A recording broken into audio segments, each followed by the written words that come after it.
botellas de cura plásticas, estamos comprando caletones, compramos lavadoras, cocinas, todo tipo de bienes viejos, compramos bicicletas, compramos televisores, licuadoras.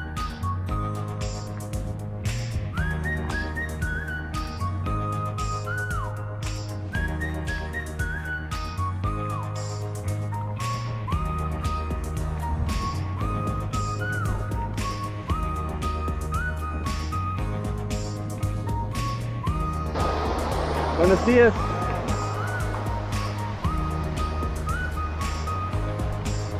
This is beautiful.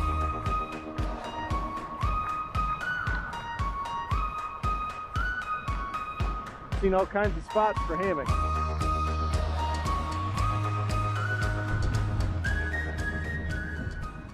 So this is my cruiser. It's a Benelli Nerone. Got a little bell. There's Kate's cruiser. She's got the green accents. She's the Benelli Tigete. Comments on the e-bike experience thus far? I highly recommend. If we'd had these in Knoxville, I would have ridden my bike a lot more. What? Yeah.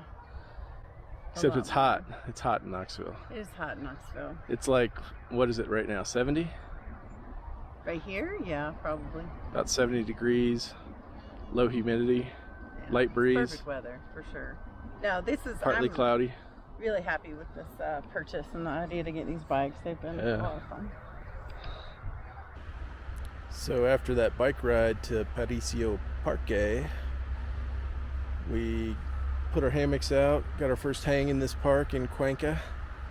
We're in a little eucalyptus grove. What do you think, Kate? I think we found a good spot.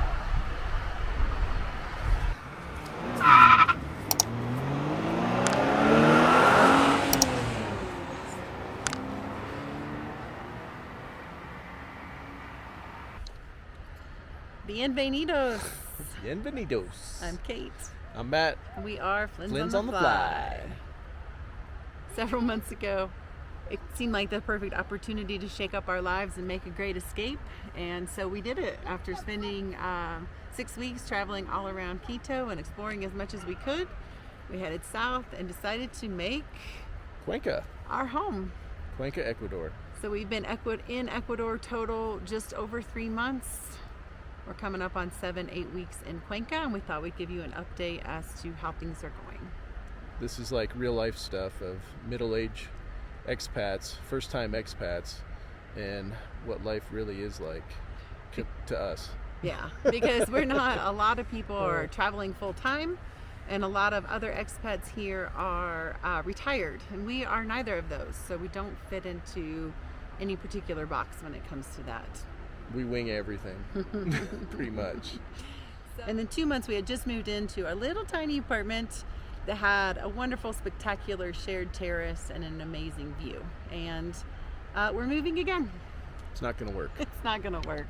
We tried to, the location and the amazing view from the shared terrace were really the things that sold it, but the day in and day out of living in that kind of small space, combined with having company, Francois came in and visited us for a little while, and that really just put us over the edge of realizing that it was just too small.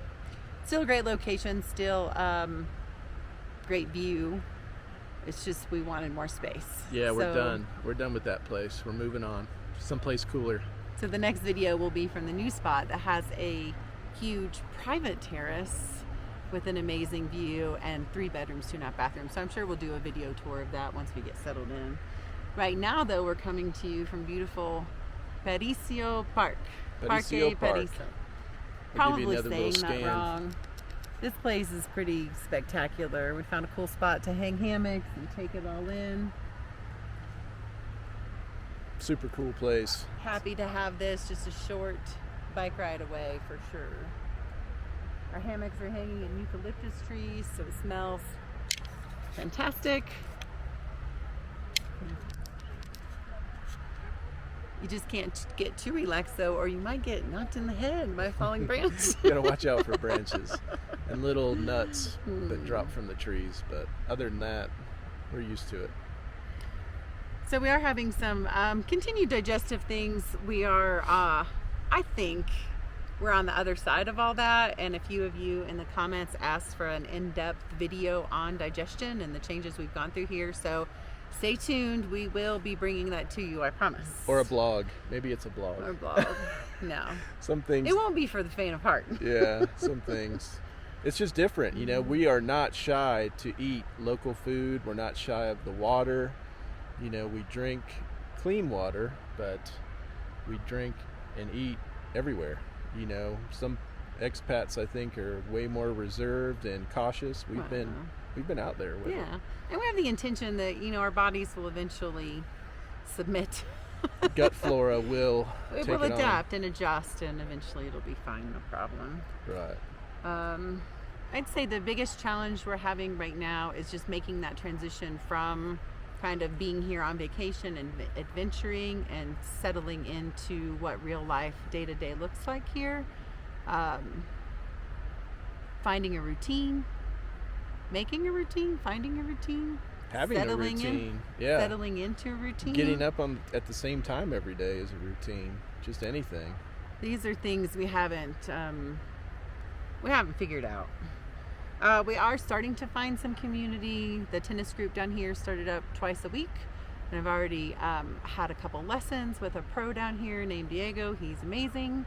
A few other ladies are joining in on that, so I'm grateful to have some kind of community like I was accustomed to or used to before.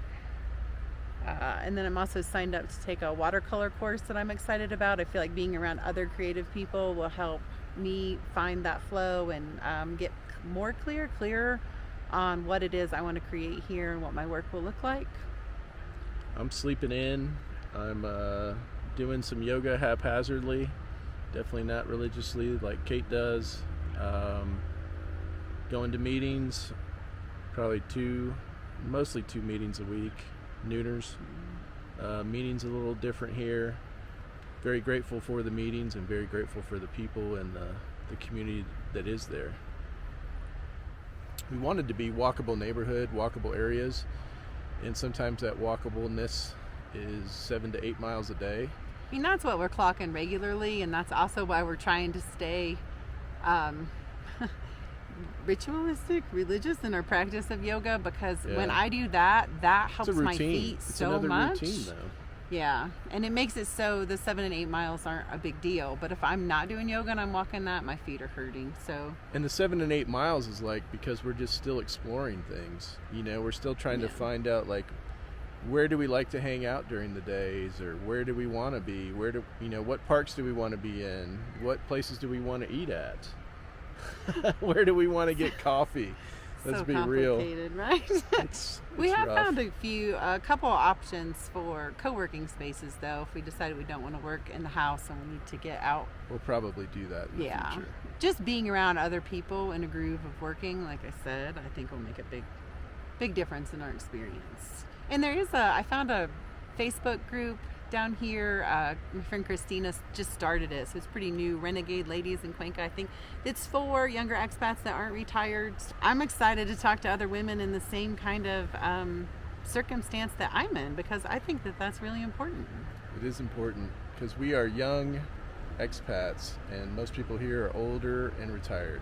Most people in Cuenca are, and I totally understand why so many people choose it. And the weather is fantastic still. We still love the weather. We still love the beauty. We still love the vibe. It's tranquil.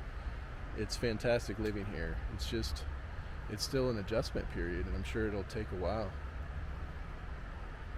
Right, so I think that wraps up our 3-month update of where we are and what challenges we're facing and how we're looking at moving through those. We're excited about what's coming and the community that we're building. And we'll see what we can do to shake up Cuenca. Cuenca cool. Cuenca cool. Flynns out. Flynns on the fly.